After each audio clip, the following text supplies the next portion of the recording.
बिस्मिल्लाहिर्रहमानिर्रहीम बिस्मिल्लाहिर्रहमानिर्रहीम। अस्सलाम वालेकुम dear students.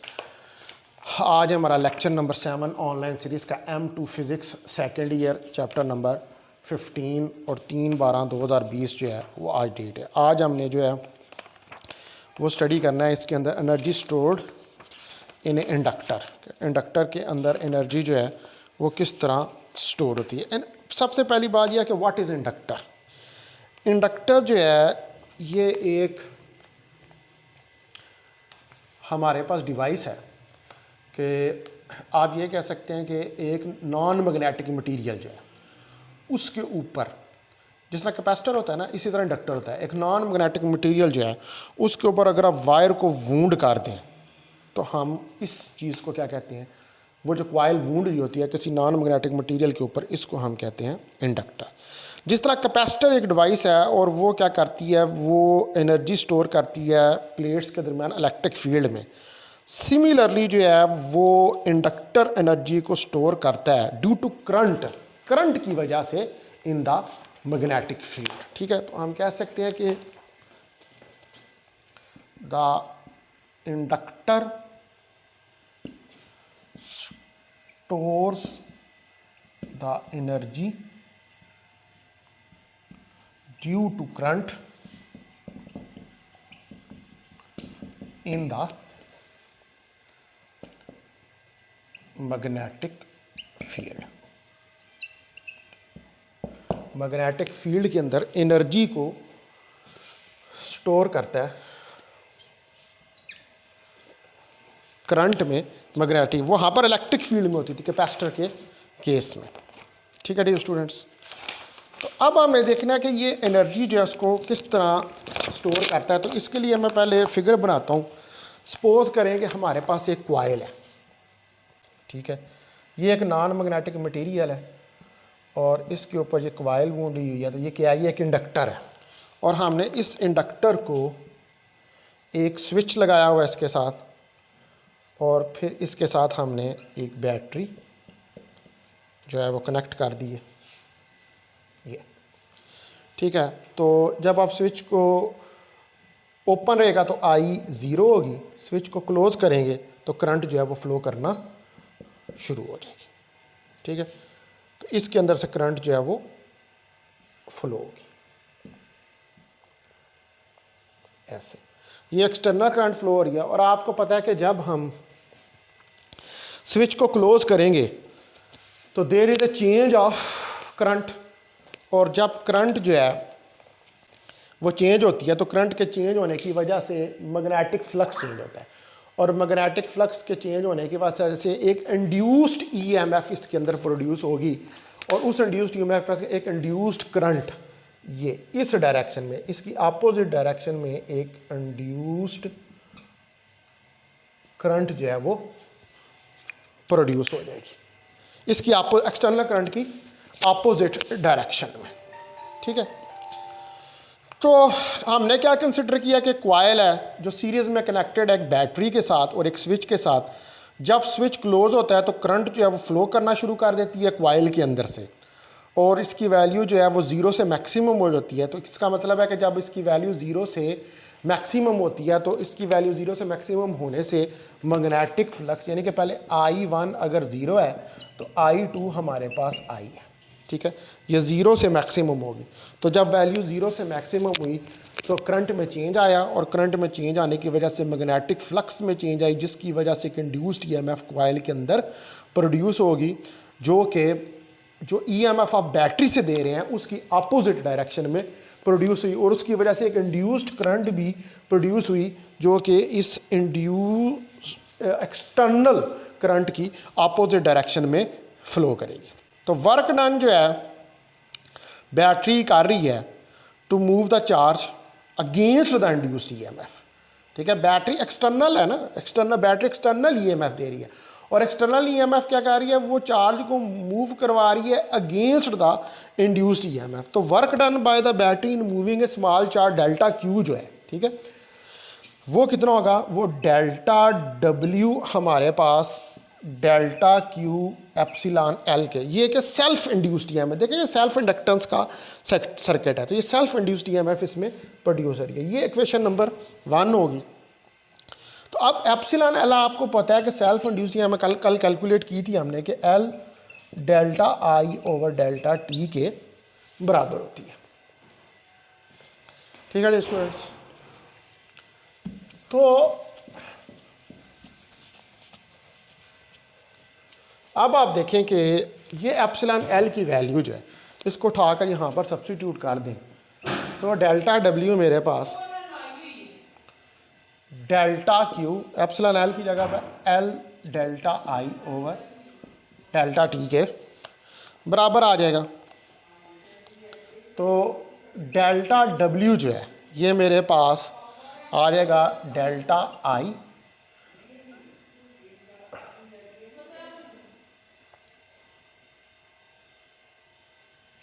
Delta Q over delta T into L. तो ये क्या हो जाएगा, डेल्टा डब्ल्यू डेल्टा आई, delta Q over delta T किसके बराबर होता है, delta Q over delta T जो है वो आई के बराबर होता है। तो delta Q over delta T, ठीक है, ये हमारे पास आ जाएगा डेल्टा आई, ठीक है, और इधर आ जाएगा, अच्छा ये delta Q over delta T over L, ये जो आई के बराबर है इसको हमने कैलकुलेट किया है। ये एक्चुअली क्या है, ये हमारे पास ए आई एवरेज है, ठीक है, एवरेज करंट है, क्योंकि पहले जो इनिशियली है करंट ज़ीरो थी और फिर ज़ीरो से करंट जो है वो मैक्सिमम हुई। तो एवरेज करंट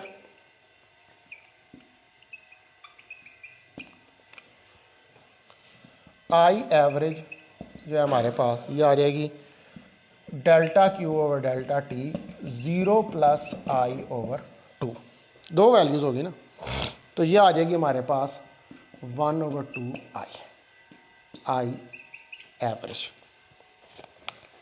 ये 1 ओवर 2 आई के बराबर जो है ये आ जाएगी। अब आप इसको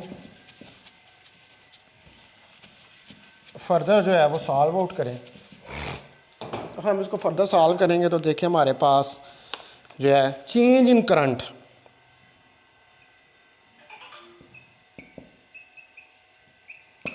कितनी है, delta I minus 0 is equal to I के बराबर है। तो अब आपके पास जो है वो डेल्टा डब्ल्यू किसके बराबर आ गया, ये एवरेज करंट है, ठीक है, ये चेंज ऑफ करंट है, डेल्टा आई आपके पास आई के बराबर आ गई, एवरेज करंट आपके पास 1 ओवर 2 आई के बराबर आ गई, और तो डेल्टा डब्ल्यू आपके पास 1 ओवर 2 एल आई स्क्वेयर ये आ गया। तो ये जो वर्क डन है, जो चार्ज के ऊपर कर रहा है induced EMF, sorry induced EMF नहीं, एक्सटर्नल ईएमएफ जो कर रहा है चार्ज के ऊपर उसको मूव करवाने के लिए अगेंस्ट द इंड्यूस्ड ईएमएफ, ये वर्क डन जो है वो स्टोर हो रहा है as an potential energy. This work done is stored as potential energy in the inductor। ये इंडक्टर में एज ए पोटेंशियल एनर्जी, तो हम कह सकते हैं कि डेल्टा डब्ल्यू यू एम के बराबर है, तो U M 1 over 2 L I square के बराबर। एल तो कांस्टेंट है, सेल्फ इंडक्टेंस है, तो यानी कि मैग्नेटिक एनर्जी जो स्टोर हो रही है वो किसके ऊपर डिपेंड कर रही है, मैग्नेटिक एनर्जी जो स्टोर हो रही है वो डिपेंड कर रही है करंट के ऊपर। जितनी आप करंट बढ़ाएंगे उतनी ज़्यादा मैग्नेटिक एनर्जी जो है वो इंक्रीज होगी। अब हमने जो है आगे कैलकुलेट करना है, ये मैग्नेटिक एनर्जी स्टोर जो है इसको कैलकुलेट करना in the terms of magnetic field. अभी ये करंट की फॉर्म में हमारे पास निकली है।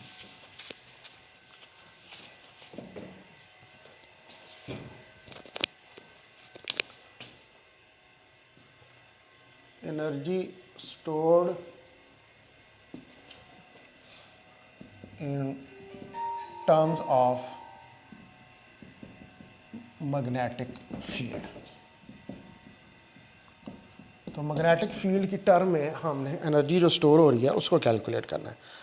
आप देखेंगे अगर n नंबर ऑफ टर्न्स हों हमारे पास कॉइल की या सॉलिनॉइड, अच्छा इसमें ये बता दूं आपके जिसकी नंबर ऑफ कॉइल्स कम होती हैं उसको इंडक्टर कहते हैं और जिसकी नंबर ऑफ कॉइल्स ज़्यादा होती हैं उसको सॉलिनॉइड कहते हैं। एक्चुअली सॉलिनॉइड भी इंडक्टर ही होता है। तो सपोज करें n नंबर ऑफ टर्न्स है हमारे पास किसी सॉलिनॉइड की, तो n फाई हमने रिलेशन पढ़ा एल आई के बराबर होता है। तो यहाँ से L जो है वो n फाई ओवर आई के बराबर आ जाएगा और मैग्नेटिक फ्लक्स हमारे पास बी ए के बराबर होता है। और सॉलिनॉइड का जो मैग्नेटिक फील्ड होता है वो हमने कैलकुलेट किया था बी म्यू नॉट एन आई, यही निकाला था। ये वैल्यूज यहाँ पर पुट कर दें तो N B A over I, तो ये क्या आ जाएगा एन बी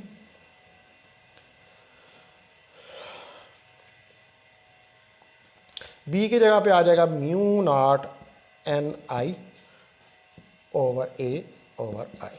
ये आई से कट गया तो L is equal to N mu naught A, इसके बराबर आ जाएगा। ठीक है डी स्टूडेंट। तो अब हमारे पास जो नंबर ऑफ टर्न्स है पर यूनिट लेंथ यानी कि नंबर डेंसिटी वो क्या है, वो n ओवर L के बराबर है। तो n जो है यहाँ से वो एन एल के बराबर आ जाएगा। तो यहाँ पर ये वैल्यू आप सब्स्टिट्यूट कर दें तो L जो है वो N L mu naught A के बराबर जो है वो आ जाएगा। और यहाँ पर ये n था और इधर n और इधर भी n और ये n। तो ये जब वैल्यू यहाँ पर हम पुट करेंगे n तो ये वैल्यू जब यहाँ पर हम पुट करेंगे तो ये n स्क्वेयर हो जाएगी। ठीक है, n की जगह पर जब हम वैल्यू पुट करेंगे तो ये n square mu naught A के बराबर आ जाएगा। ठीक है डी स्टूडेंट्स। तो हमारे पास इंडक्टेंस जो है वो क्या आ गई mu not an square A L, इसके बराबर आ गया। अब ये जो वैल्यू है इसको आप पुट करें जो हमारे पास ये इक्वेशन है U M 1/2 L I square इसके अंदर, तो u ओवर m 1/2 l की जगह पर mu not an square A L I square के बराबर आ जाएगा। ठीक है डियर स्टूडेंट्स। तो अब आप देखें कि यहाँ पर ए एल जो है area into length, A area of coil है और एल जो है वो लेंथ है जिसके ऊपर कॉयल को आपने लपेटा हुआ नॉन मैग्नेटिक मटेरियल के ऊपर। तो ए इंटू एल क्या हो जाएगा, ये तो फिर वॉल्यूम हो जाएगा वी। तो U M 1/2 mu not an square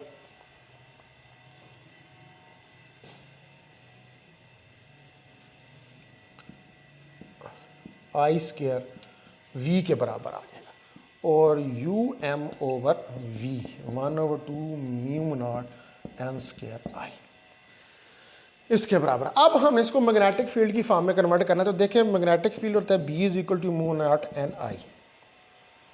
ठीक है, तो यहाँ से आप जो है वो आई की वैल्यू निकाल सकते हैं, आई स्क्वेयर है तो आई की value B over mu not n आ जाएगी और आई स्क्वेयर आ जाएगा B square mu nought square n square, ये चीज़ आ जाएगी।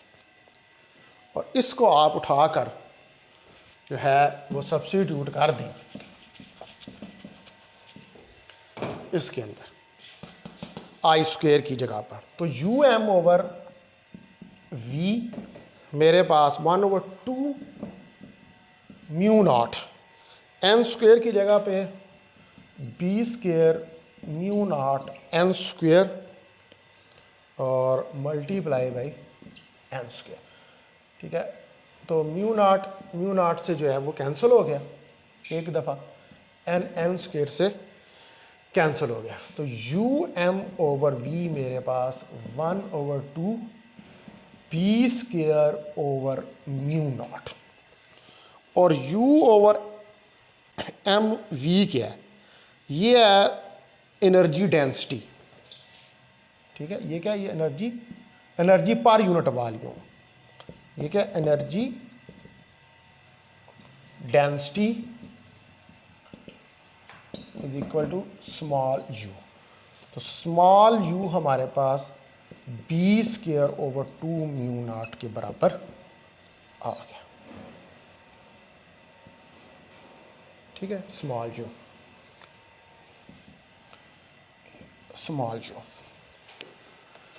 ठीक है। स्मॉल यू क्या है, ये एनर्जी डेंसिटी है, इसका भी आप कहना एनर्जी डेंसिटी। तो आप यहाँ से देख सकते हैं कि जो एनर्जी है वो डायरेक्टली प्रोपोर्शनल है बी स्क्वायर के मैग्नेटिक फील्ड की स्ट्रेंथ पे।